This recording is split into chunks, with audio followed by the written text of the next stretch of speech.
just before we get into it, just wanted to thank our newest sponsor for the podcast, Audio Technica and Technical Audio Group. Hooked us up with 4 amazing microphones. We're sounding as crisp and clear as ever. Very nice sounding.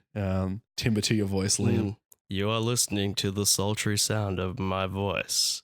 Yeah. What a tech demo. I might send that to Audio Technica. And they've also hooked us up with a Allen and Heath ZI10 mixer. It's great. It's got a little bit of EQing. It's got all your mixing options and 4 channels out via USB as well, which is super handy when you've got you don't need to bounce people down onto, a stereo track. Highly recommend using it for podcast recording because it's super affordable and also it's, a solid piece of equipment. So yeah, big thank you to them as well. Thanks again, guys. We really appreciate you helping us out with that. There's been a lot of episodes of The Simpsons where there's like a musical theme. Yeah, probably a lot more than I realized before I did the research. Like I could always picture different musical episodes in my head, but then when I actually read the list of how many guests there have been to this date, involved in The Simpsons, cameoing in The Simpsons or what have you, it's pretty staggering. And there was a few in there that I didn't actually realize too. Yeah. So, I've really enjoyed like compiling this little list of top 5. Yeah. So you've compiled the top 5 your favorite Simpsons musical guest episodes. Yeah. Guest episodes. Yeah. Yeah. So, it was actually surprisingly difficult to do because there's so many great episodes. Yeah. But it was a lot of fun. So, and I learned a lot in the process, and hopefully I can impart some of that knowledge onto some like Simpsons / music fans. Yeah. So number 5. Yeah. So number 5 is Lisa the Vegetarian. So this is the Paul and Linda McCartney. Yeah. So it was season 7, episode 5. And a great season. All right, first, before we get into this, let's set the parameters. So, because there would be so many musical guests on The Simpsons these days, but who watches The Simpsons these days? They don't even release them on DVD or make any kind of hoo-ha about it. It's just a episode mill now. Yeah. So with that, obviously everyone's got their kind of ideal season, range. Yeah. What's yours? Absolutely. Look, I think a lot of people are like really critical of like some of the not really recent like Simpsons episodes, but the ones like around sort of the mid to late 2000s. Yeah. So I actually enjoyed The Simpsons probably right up to season 17. Funny you say that because that's the same number I say. Yeah. Yeah. And then after 17, it starts to get pretty cloudy. And I think we're up to like, what, are we up to 30 yet? I don't even know. It'd be getting up there. It's kind of just a morbid reminder of capitalism. There's kind of goes against the integrity of what The Simpsons used to like.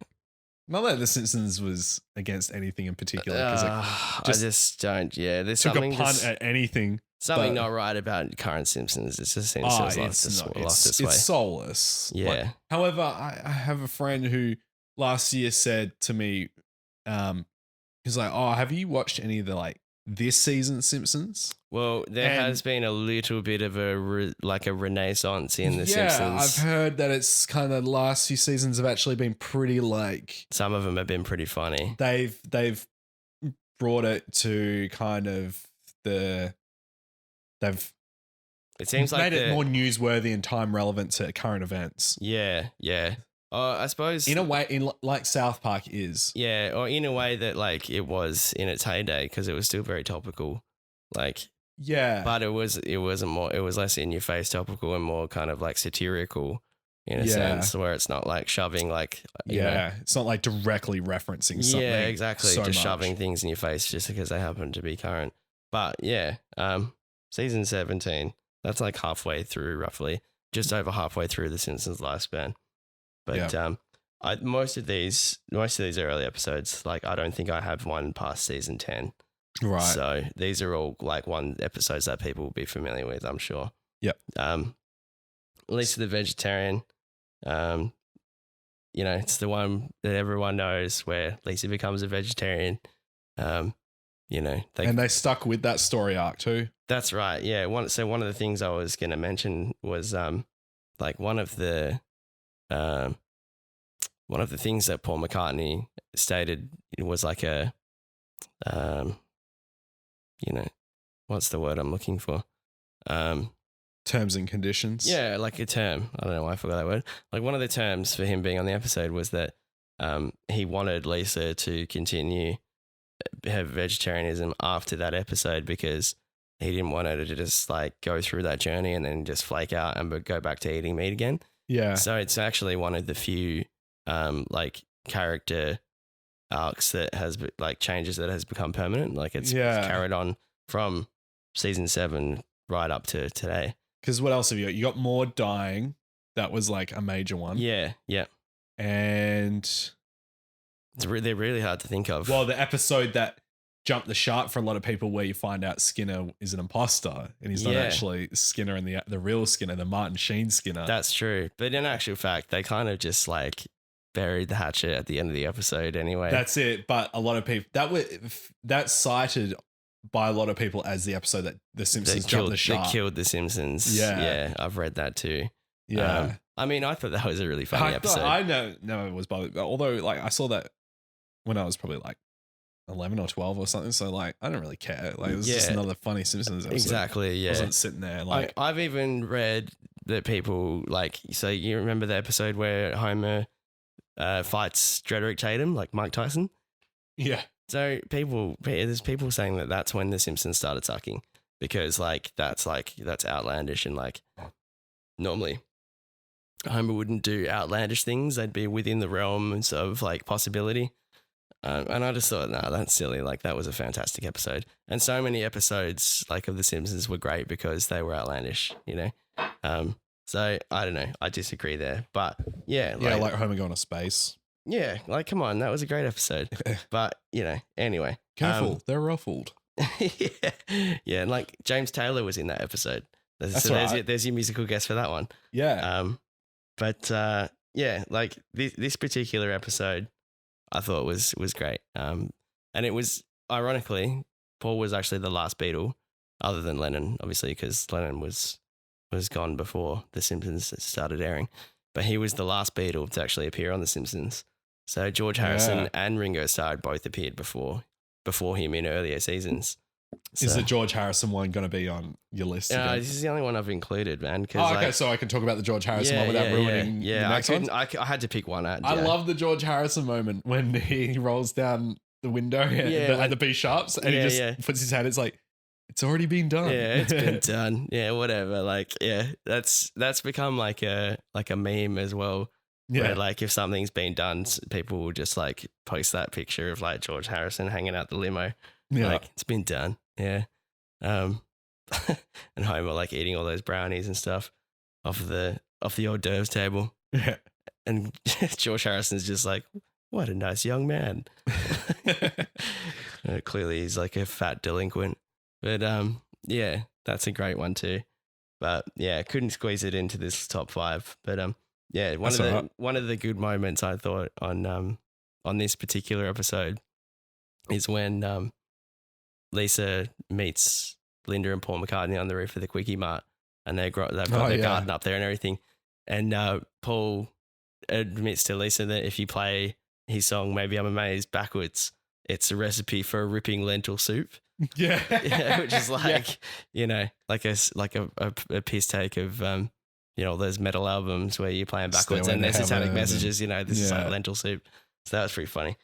And it was also the episode that spawned the famous "You don't win friends with salad" scene, which is like, you know, one of the... And it's a little airborne. It's still good. Yeah, that's right. Yeah, that's in that episode, right? That's in the episode. Yeah. So that's it. Like, that was one that I quoted a lot as a kid. Yeah. Everyone did it. Like that's so many quotable moments. It's a great episode. Yeah, it's a fantastic episode. Like I really, really love that one. So I mean, even though it's like a Lisa story and like people hate Lisa stories, I actually really enjoy the Lisa story episode. Yeah. It's like the Jebediah Springfield one where she figures out that Jebediah Springfield was a fraud. Yeah, and then she exactly. Has the moral dilemma of whether to tell people or not. Yeah.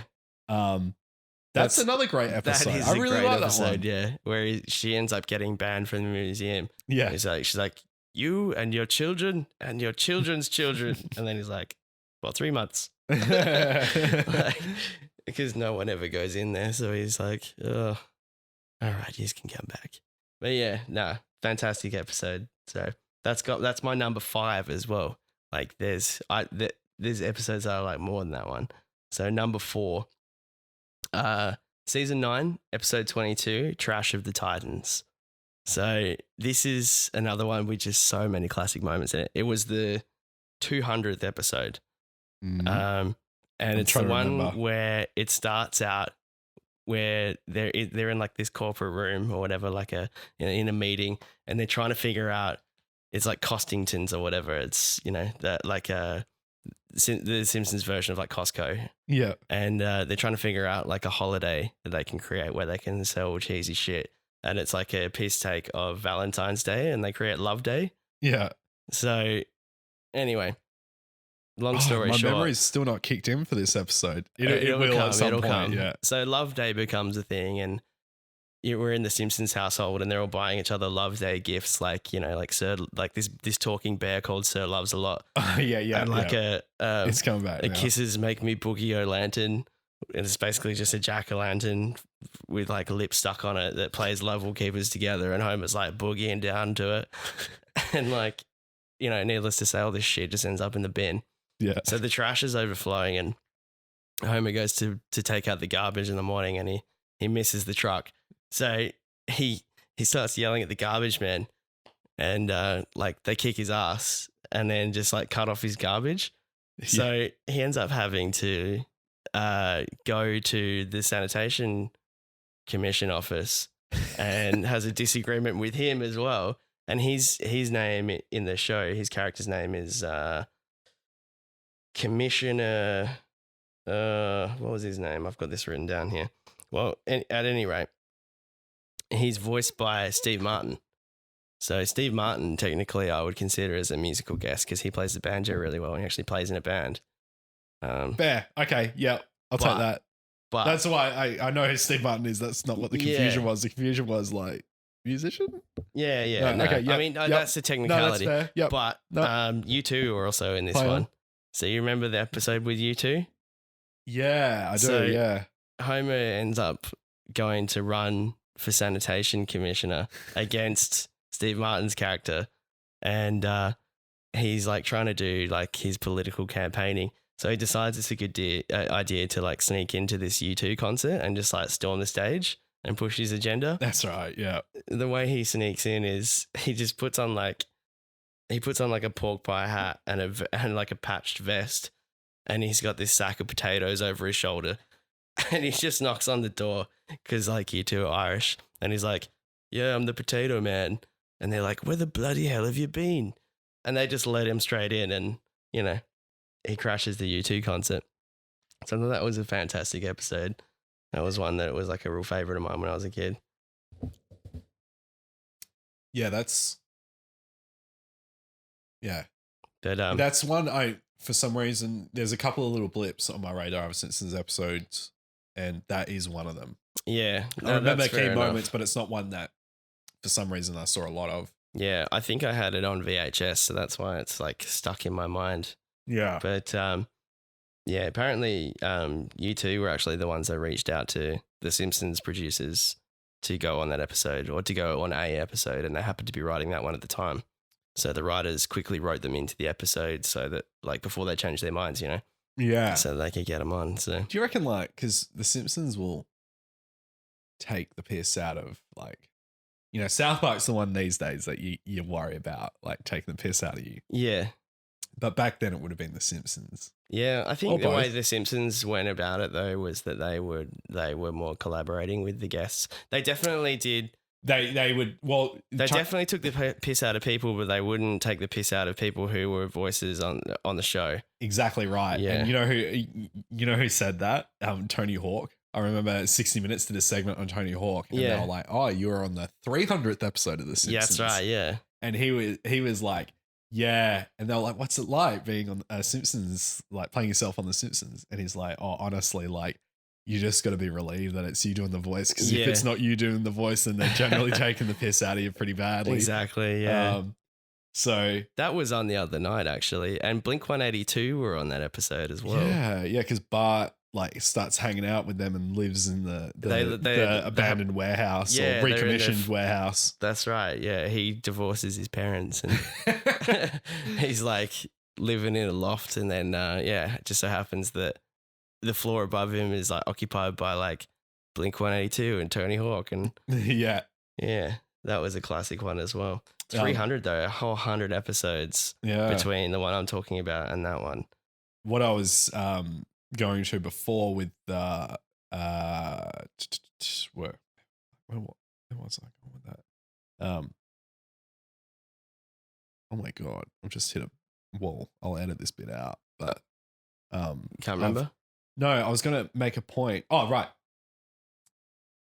Do you reckon that you two would have reached out because they're, or maybe I won't restrict this to just you two, but do you reckon that there's guests because they wouldn't be the only people who've asked to be on The Simpsons? No, I'll go into that in one of the next episodes. Do you reckon that some people have done it, or some groups have done it, so that they can get in and it's on their call? And so, like, it's kind of like a bit of a PR like a management strike. move. Yeah, exactly. Yeah, but quite possibly. Yeah. Who knows? I mean, yeah, that's a potential one for you two, because not everybody likes you two.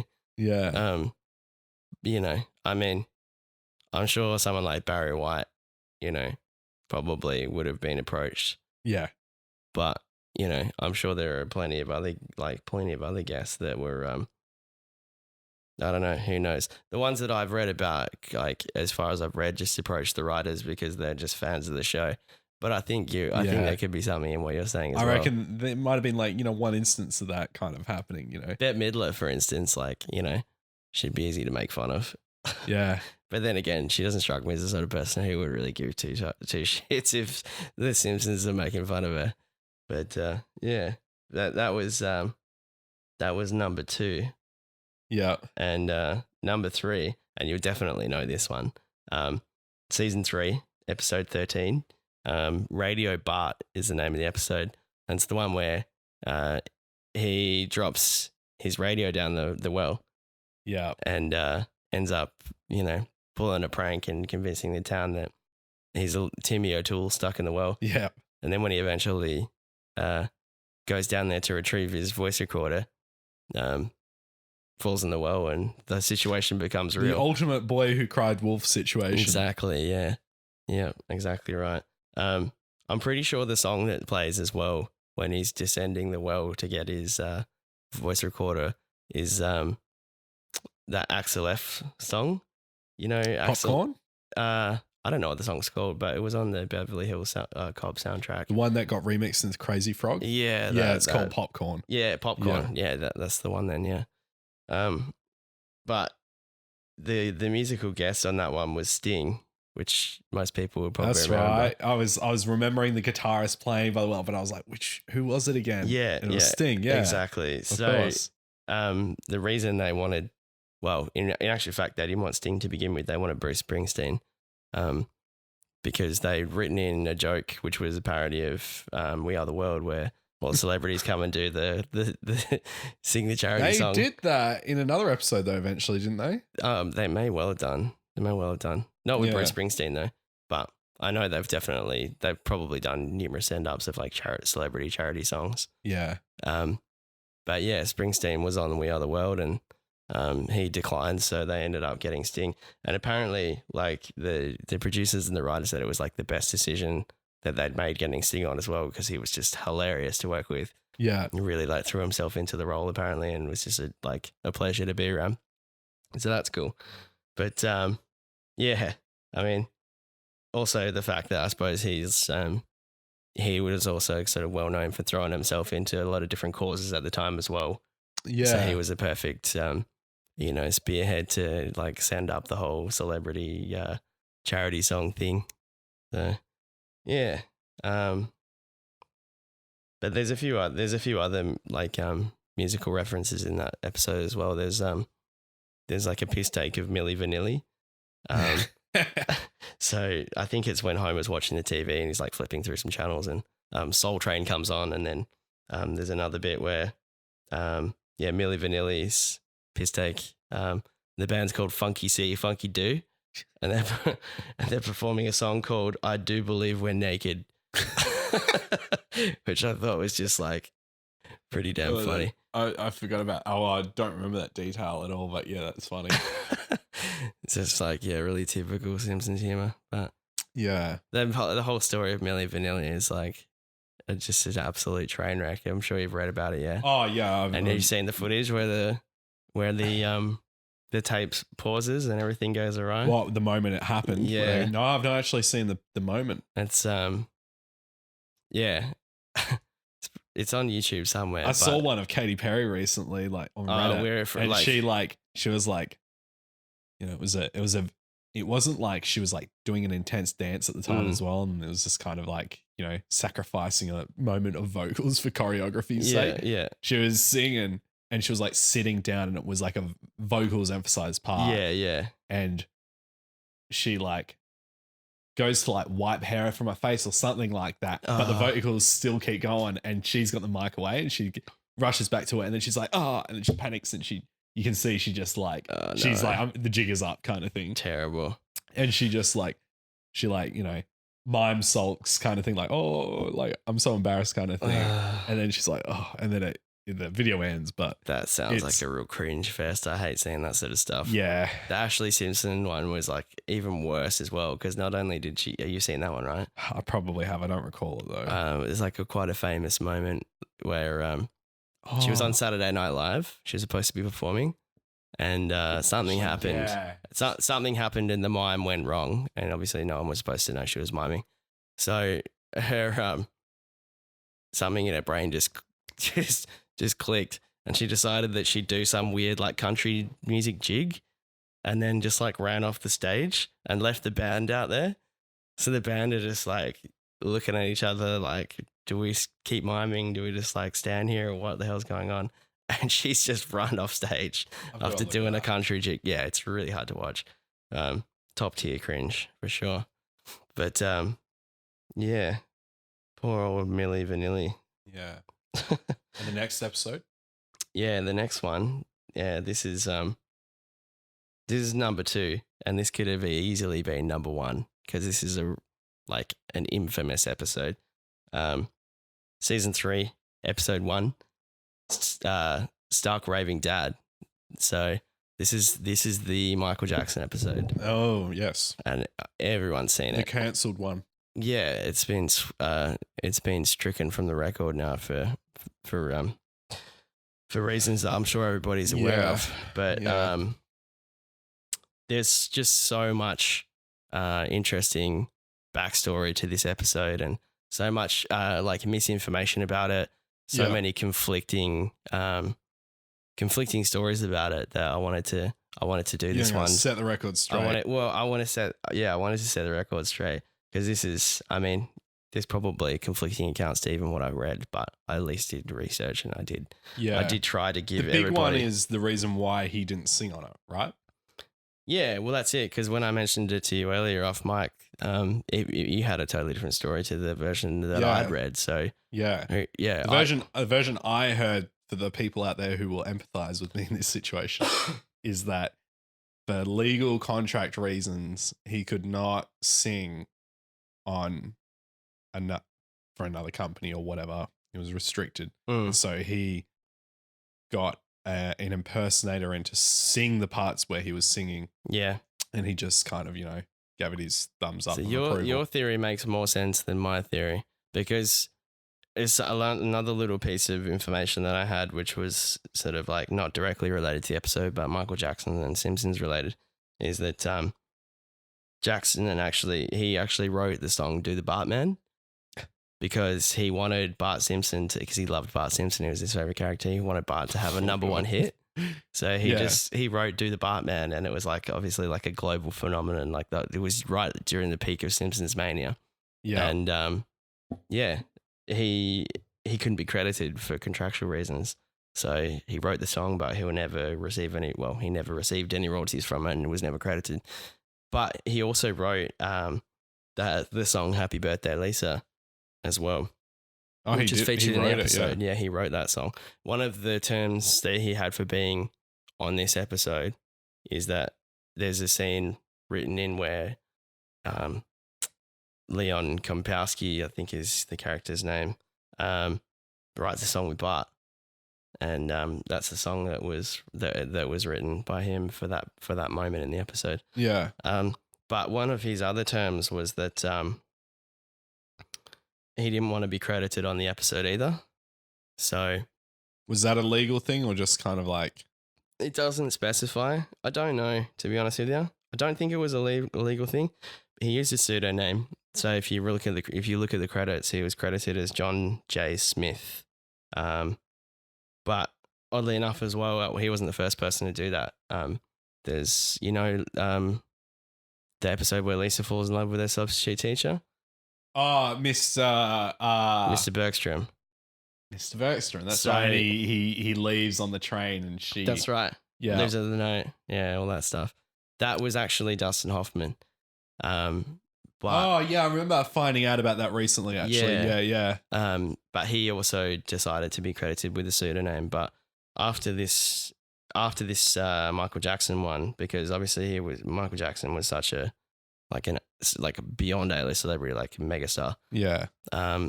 It just created so much speculation and so much misinformation, and it was just the whole thing was a real mess. Because was he already kind of like, were people suspicious of him by this point? Yeah, I think they were. Yeah. So they decided moving forward that any other celebrity guest that appeared on the show would have to be credited by their real name. So they stopped the whole pseudonym thing, as far as I'm aware. But yeah, it's he was actually voiced by 3 people in that in that episode. So Leon Kompowski, who's the who's the mental guy who thinks he's Michael Jackson in the episode. When he's doing his soft-spoken Michael Jackson voice, that's Michael Jackson's speaking voice. Yeah. That's Jackson. When he does his gruff, when he does his real voice, that's Hank Azaria. He does Mo and a bunch of other characters. And the singing voice was a Michael Jackson impersonator named Kip Lennon.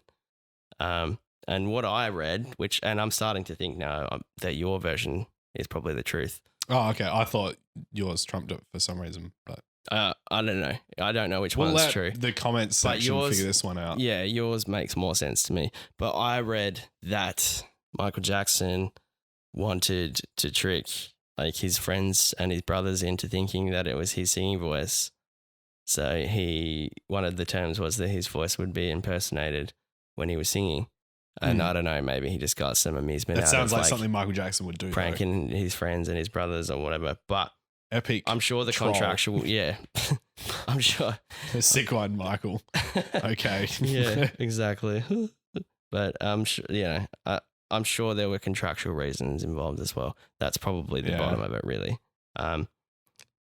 Another interesting thing, though, about this episode is that there was actually a sequel to the episode that was planned. Did you hear about this? I have. So I might have just read the headline or something, but yeah. Well, basically, Leon Kompowski's character was to return in another episode, but this time he didn't think he was Michael Jackson anymore. This time he thought he was Prince, right? Oh. So they were going to do an episode with Prince, and they approached him, and he was like, "Yeah, I'd love to do the episode." But because Prince lives in Prince land, he's likes to have everything done his way, right? Yep. So what essentially happened is they're like, sweet, we're going to do this episode with Prince, and they got their writers to start writing the episode. Meanwhile, Prince has his personal chauffeur, like literally the guy who drives him around for a living, write the episode. Right? He's just like, you can write the episode, and we'll give it to the producers, and they'll make this episode. So,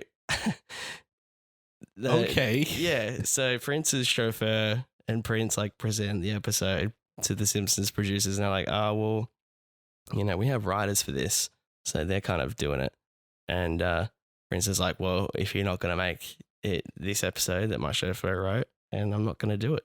So the episodes that the writers put together was, and this was like, it would have been a peak episode as well because it was all overseen by Conan O'Brien.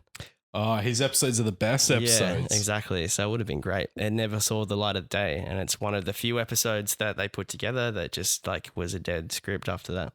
You know who else that happened to? Kevin Smith. Yeah. Kevin Smith directed a Prince music video. Yeah, that's right. Yeah. Yeah, and Prince completely ducked him over. Have you watched An Evening with Kevin Smith? I watched. I remember you telling me about this, and I watched the little segment from that show where he talks about his meeting with Prince. You say little, but it's like 25 minutes. Like the DVD itself, it's on Netflix in some countries. So probably not. I don't know if it's here though. Yeah. Yeah, I think I might have watched it when I was traveling. I don't think I've seen the whole 25-minute long segment about Prince though. It's a 4-hour long feature, and it's just like the best of bits. I must have just seen a highlight of that 25 minutes. Yeah. Maybe it was like 15 or something from memory. It's fairly long story, but basically Kevin Smith has this long story about how it's worth watching because it's quite engaging. About how Prince approached him to do a video and then just completely ghosted him, never thanked him, didn't ever pay him, and just like. But the story's interesting because it's more about like kind of the difficulties of working with someone like Prince. Yeah, and he uses the example of that. One day, apparently his agent was saying that one day he woke up and he's like, I want a giraffe. And they're like, hey man, it's the middle of New York. Yeah, in winter. We cannot get you a giraffe. And he's like, why not? Like, just didn't understand it. Yeah, he could never be told no. Yeah, he's obviously like it's like, you know, not to take away from like the genius of Prince. I adore his music. He's a supremely talented musician, like stupendously talented. But yeah, the guy was obviously surrounded by yes men.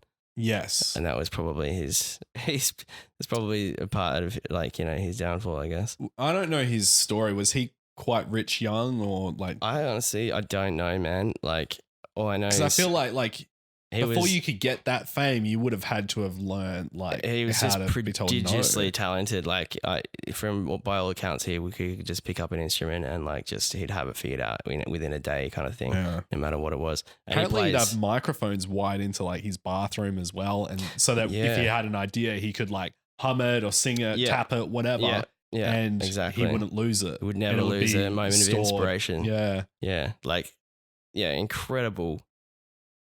Yeah, incredibly gifted human being. Like the way the guy plays guitar is just mind blowing. Plays piano like a professional. Like there's I don't think it was ever released on vinyl or CD, but there's a really, really good 35, 45 minute long album that he made, and it's somewhere on YouTube where he's just playing jazz on piano. Like with a full band. He did a tour of that, didn't he? Or was that the tour that he was gonna do? That was One Man and a Piano, and he did embark on that tour because he played that show in Australia. But that was just him playing renditions of his songs adapted for the piano. Whereas this is like early Herbie Hancock, like, you know, post bop jazz, like on the piano, like playing it proficiently, and then he can play drums, and then he can play guitar like freaking better than Eric Clapton and. Like, the dude's just like, who can do that, you know? Like, he played, you know, I'm pretty sure he played sax as well. Just, insane. Just a guy must have fallen from another planet. Yeah. Tragic loss. But yeah, crazy. Like, I would have loved to have seen an episode of The Simpsons with Prince on it. It's a shame that he wanted his chauffeur to write the episode. Yeah. So we'll never. I want to. When you told me that, I was like, that sounds like classic Prince. Like, I actually want to read that script, honestly. Like, you know. I hope it's somewhere. Apparently, that's the thing as well. Is apparently Kevin Smith was saying that this would happen a lot because, you know, the music video never saw the light of day. He never got paid, and he tried to approach Prince about it, like when on the final day or something. He actually emceed an evening for Prince as well, like a Q&A or something like that, and it went disastrous. Yeah. Oh, he took ages to come out on stage, like hours. Yeah. Like, you know, like how Guns N' Roses used to do it. And Yeah, stuff like that. exactly. Build the suspense, but really obnoxiously. Yeah, and he it's been a while since I've seen the video, but what Kevin Smith was saying is he approached like the manager about it, and he's like, "What's his deal? Like, Can't really you just rude. tell him no? Yeah. Why can't he just say like sorry or thank you or anything?" And they're like, no, you don't understand.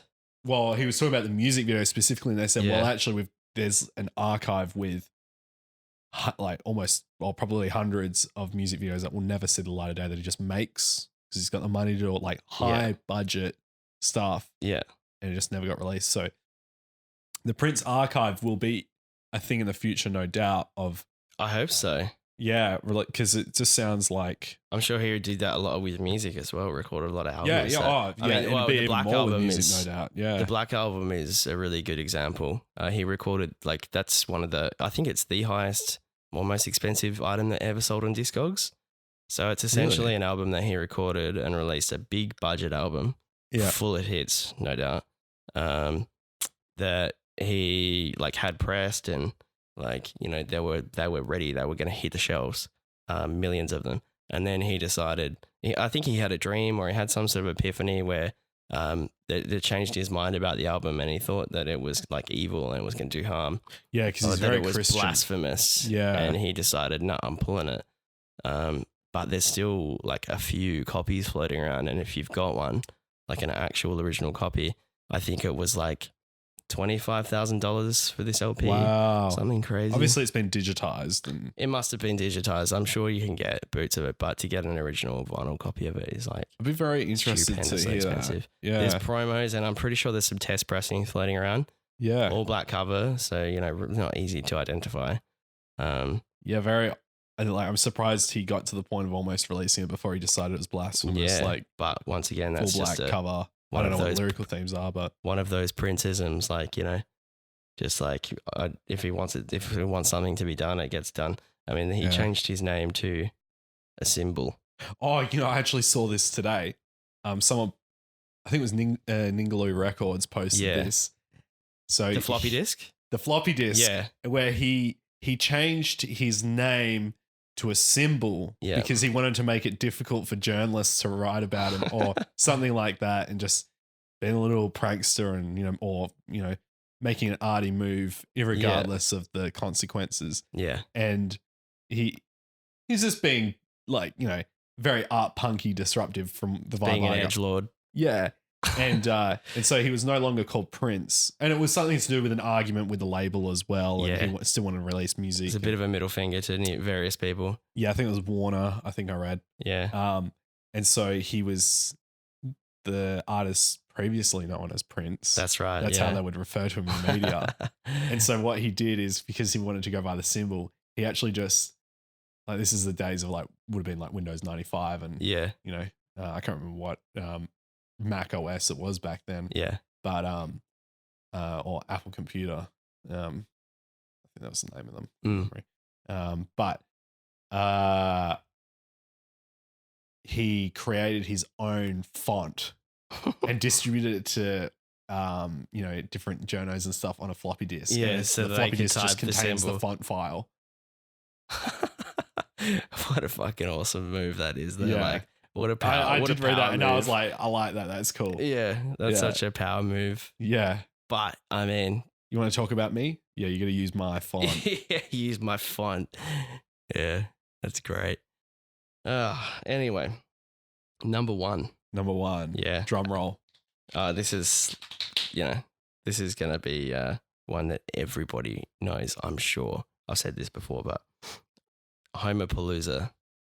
Oh. I mean, I couldn't have a top 5 musical guest episode and not include Homopalooza. There was so many that narrowly missed out, but Homopalooza, it's taken number 1 spot. Yeah. And season 7, episode 24.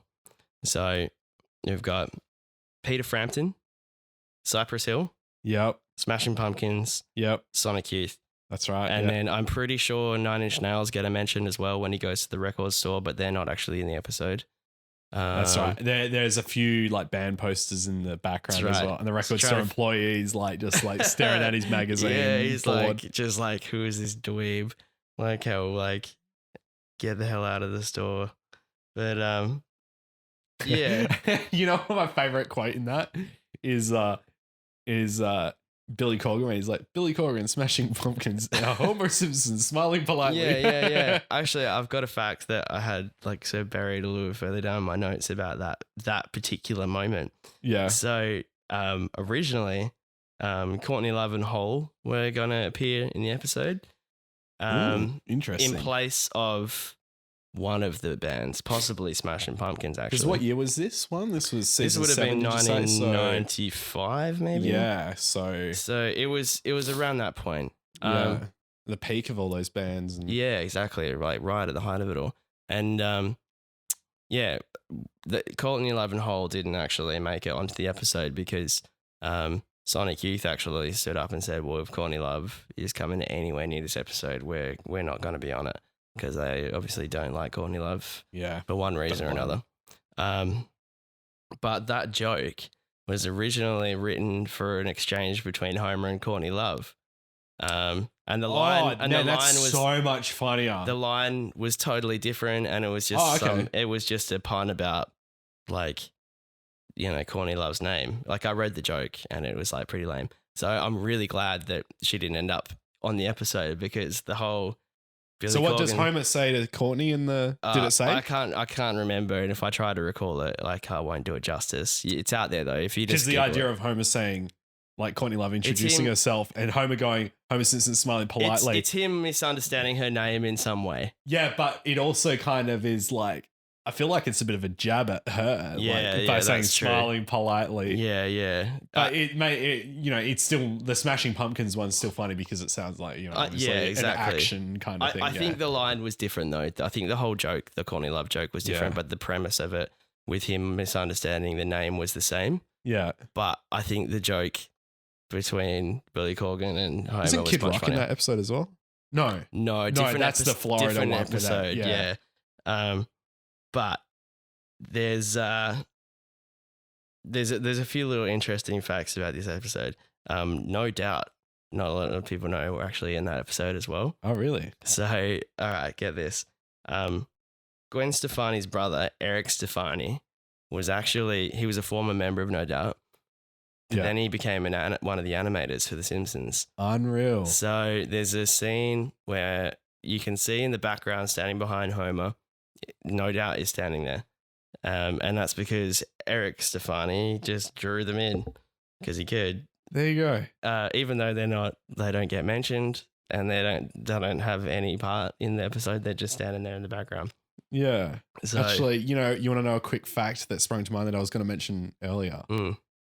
Well, in the other episode when we were talking about Tool, the guitarist for Tool, Adam Jones, was one of the animators on Jurassic Park, like the original. Really? Yeah, like he's a works with prosthetics animatronics and stuff like that. He that's his kind of main gig. Yeah, right. Or I'm sure maybe not these days, but was his main source of income as he worked on movie props and stuff. That's awesome. Yeah, and he was also a musician, and wonder if he knows. He's a really good photographer too, but he must know the Mythbuster guys. I'm sure they know each other. No doubt. Yeah. Which brings us back to this. Yeah. There was that pun was not intended either. No, absolutely not. Here's another funny fact. Okay, so apparently Billy Corgan fancied himself a bit of an impressionist, and he did a really good. He thought apparently by all accounts they were pretty good, but he did a good impression of Homer and Marge, and he somehow wanted those impressions worked into the episode, but they were like, we don't know if we can find any room for that. Don't know how that's gonna work. So that happened. Originally as well, instead of Peter Frampton, they sought out Bob Dylan. But Bob Dylan either just didn't reply or just denied. Left him on scene. Didn't want to do it. So Frampton got that spot. Pearl Jam was also, they reached out to Pearl Jam to be on the episode. Pearl Jam declined for one reason or another. I'm not too sure. Maybe they're busy. It's surprising. Yeah, they must have just been busy. Who knows? And I think, where are we? No, that was. Oh, yeah, that's right. I do have one more interesting fact. So, this episode was written by a guy named Brent Forrester, and as a part of the research that he did for the episode, he actually went to a Lollapalooza festival, Oh, really?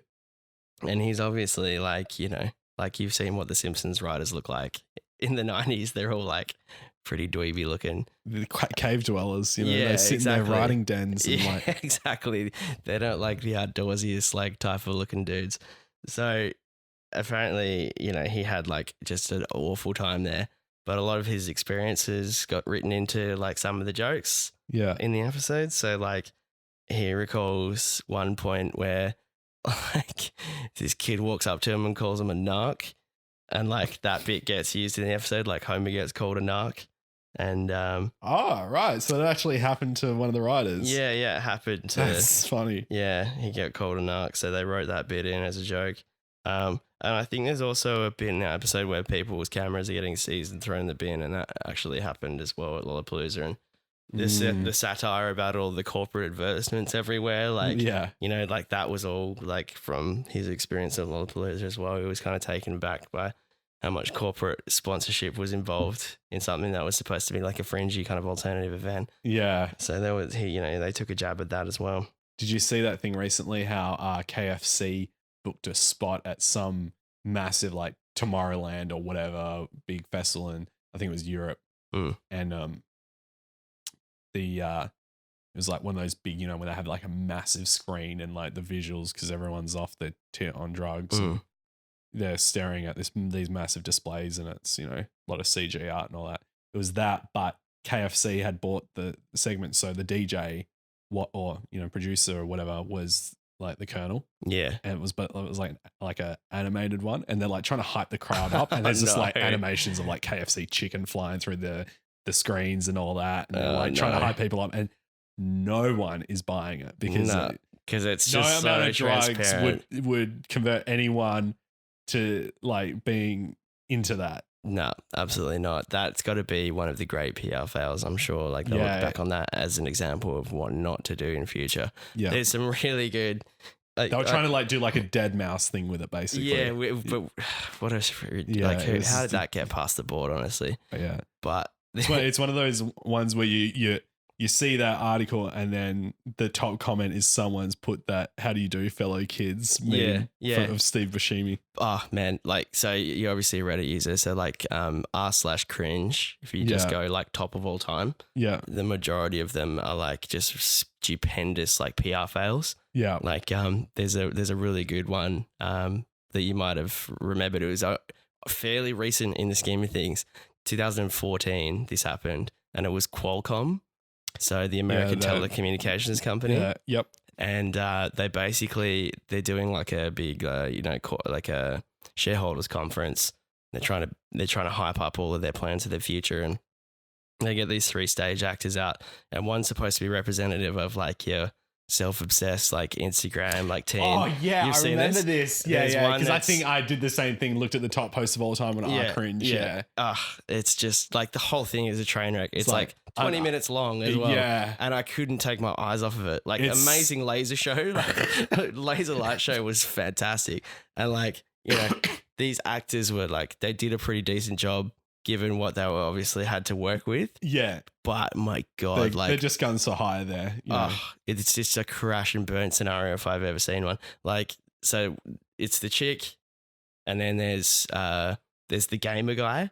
Yeah. The gamer guy. Oh man, he's just atrocious. And then there's the the corporate up and comer who's like, who's a bit of a sociopath. Yeah. Talking about, all the benefits he gets out of his phone. But yeah, like anyone who's familiar with Reddit, just go to the cringe subreddit, go top of all time. It's not too far down. And it's a freaking dumpster fire. It's hilarious though. Yeah. That basically that wraps up my top 5. Yeah. Musical guest Simpsons episodes. Yeah. But I'm sure Matt, you'll have some for a future episode. Yeah, we'll do this again. So the concept of this episode, which if if you're cluey to how these things go, is obviously an emergency podcast. So we've recorded it and saved it. It probably won't take long to get it released, but we've saved it, banked it up in case something goes wrong one week or someone's on holiday or whatever. Yeah, because The Simpsons is timeless after all. Exactly, and that was kind of, I was like, I brought Matt. up this idea with you, and I was like, we need something that's timeless. And one of the first things that popped in I heard was The Simpsons. Yeah, that's so, like, we can talk about The Simpsons for about 45 minutes pretty easily. Yeah, exactly. Yeah. So yeah, I'll do my top 5, but I'll kind of theme it differently maybe. Because I'm sure that it would probably cross over a lot. I'm looking forward to hearing them though. Yeah. Gotta love talking about The Simpsons. And if anyone else has like, like their favorite musical moment, doesn't have to be like a guest, or it could just be a musical reference or a pop culture reference. But chuck it in the comments. Let us know like what your favorite Simpsons, music related scenes and moments are. Yeah. Because we'd love to hear them. If you want to reach out via email, rhubarbpod@gmail.com, RHUBARBPOD@gmail.com. Yeah. Thanks, Liam. Yeah, no worries. Yeah, I think that wraps it up. But no, thanks for listening, man. Thanks for listening to me waffle on about The Simpsons. No, it's great. I can waffle on just as well. Sticking together is what good waffles do.